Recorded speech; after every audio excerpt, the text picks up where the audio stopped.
Hello my dear students, blooming star একাডেমির আরও একটি ক্লাসে তোমাদের সবাইকে জানাই স্বাগত। তোমরা যারা ওয়ার্ড সেক্রেটারি পরীক্ষায় বসবে, তোমাদের জন্য বিগত দিনে আমি Tripura tribes and their cultures এই টপিক থেকে একটি ক্লাস দিয়েছিলাম। আজকে হলো এই টপিক থেকে ক্লাস নাম্বার 2।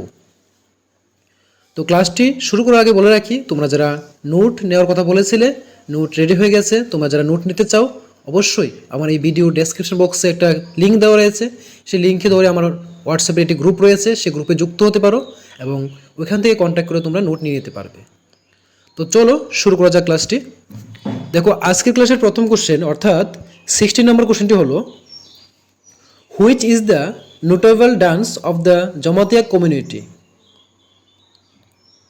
যার অর্থ হলো জমাতিয়া সম্প্রদায়ের উল্লেখযোগ্য নৃত্য কোনটি? উত্তর হলো গরিয়া ডান্স। অর্থাৎ গরিয়া নৃত্য হলো জমাতিয়া সম্প্রদায়ের উল্লেখযোগ্য নৃত্য। Next question, which dance of the Tripuri community is associated with deer hunting? অর্থাৎ ত্রিপুরী সম্প্রদায়ের কোন নৃত্য হরিণ শিকারের সাথে সম্পর্কিত? যার উত্তর হলো মুশাক সুলেমানি নৃত্য।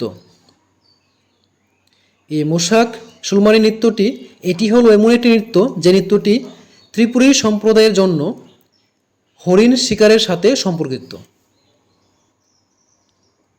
Next question, what is the notable dance of the Halam community? অর্থাৎ Malsum community.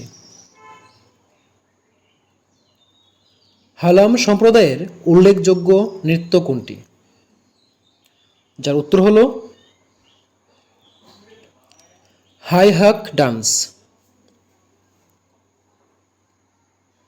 Question number 19, what is the name of the 12 small Halam groups given by the last king of Tripura, Bir Bikram Kishore Manikya? ত্রিপুরার শেষ রাজা বীরবিক্রম কিশোরমাণিক্য প্রদত্ত 12টি ক্ষুদ্র হালাম গোষ্ঠী কি নামে পরিচিত? যার উত্তর হল মহারাজ গোষ্ঠী। তবে এই উত্তরটির সঠিক ব্যাখ্যা পাওয়া যায়নি। যদি তোমরা কেউ পেয়ে থাকো, অবশ্যই আমাকে জানাবে, কারণ তার উত্তরটি নিয়ে এখনও কনফিউশন রয়েছে, কারণ তার প্রপার ব্যাখ্যা কোনো বইতে পাওয়া যায়নি। Next question number 20, which is the notable festival of Tripuri community and Jamatia community? অর্থাৎ ত্রিপুরী সম্প্রদায় এবং জমাতিয়া সম্প্রদায়ের উল্লেখযোগ্য উৎসব কোনটি? উত্তর হলো গরিয়া ফেস্টিভ্যাল। গরিয়া উৎসব হলো ত্রিপুরী এবং জমাতিয়া সম্প্রদায়ের উল্লেখযোগ্য উৎসব। Question number 21, when does the Garia festival start? কখন গরিয়া উৎসব শুরু হয়? তো গরিয়া উৎসব শুরু হয় বিশেষ করে চৈত্র সংক্রান্তির দিন।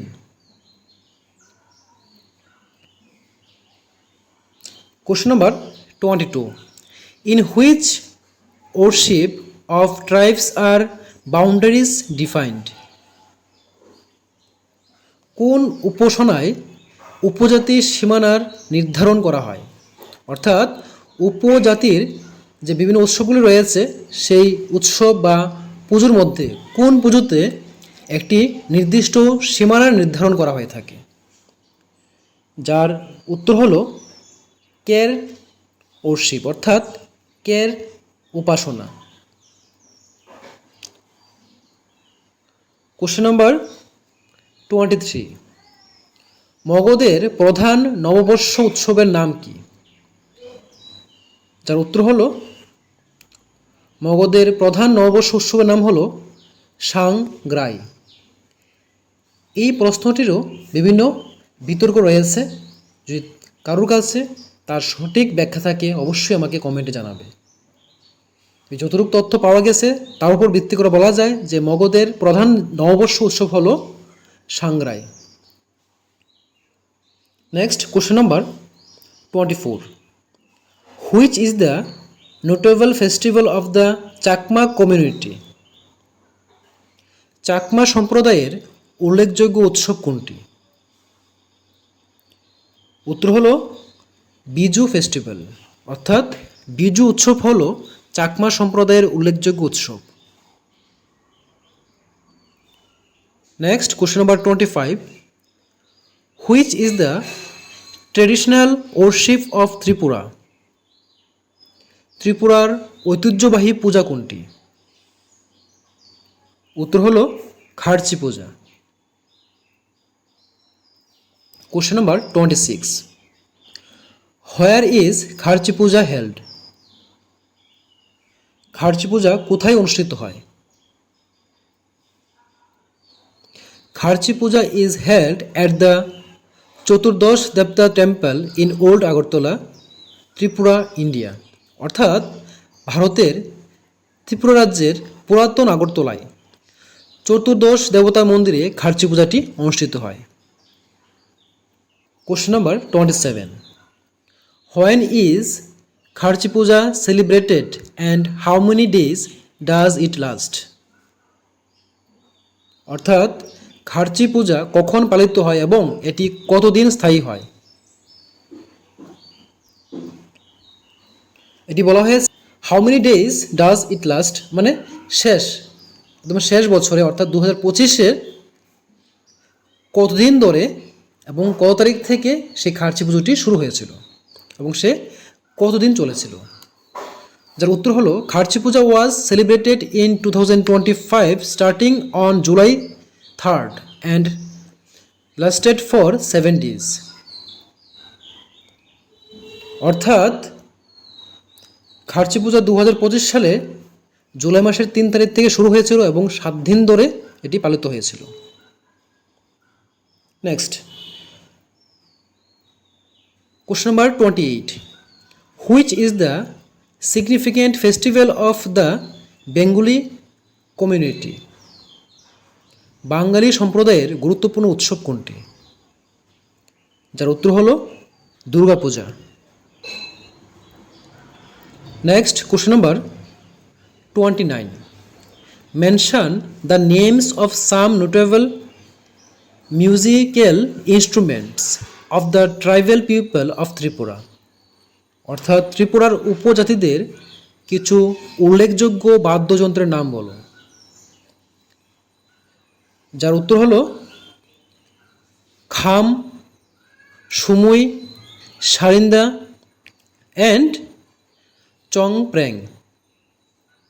এগুলি হলো যে ত্রিপুরার উপজাতি সম্প্রদায়ের বিভিন্ন উল্লেখযোগ্য বাদ্যযন্ত্রের নাম। কোশ্চেন নাম্বার 30-তে বলা হয়েছে which musical instrument did Thanga Darlong who received the Padma Shri in 2019 play? অর্থাৎ 2019 সালে পদ্মশ্রী প্রাপ্ত থাঙ্গা ডারলং কোন বাদ্যযন্ত্র বাজাতেন? অর্থাৎ এখানে সঠিক উত্তর হবে রুশেম বা রুজেম। এই বাদ্যযন্ত্রটি বাজিয়ে 2019 সালে পদ্মশ্রী পুরস্কার পেয়েছেন।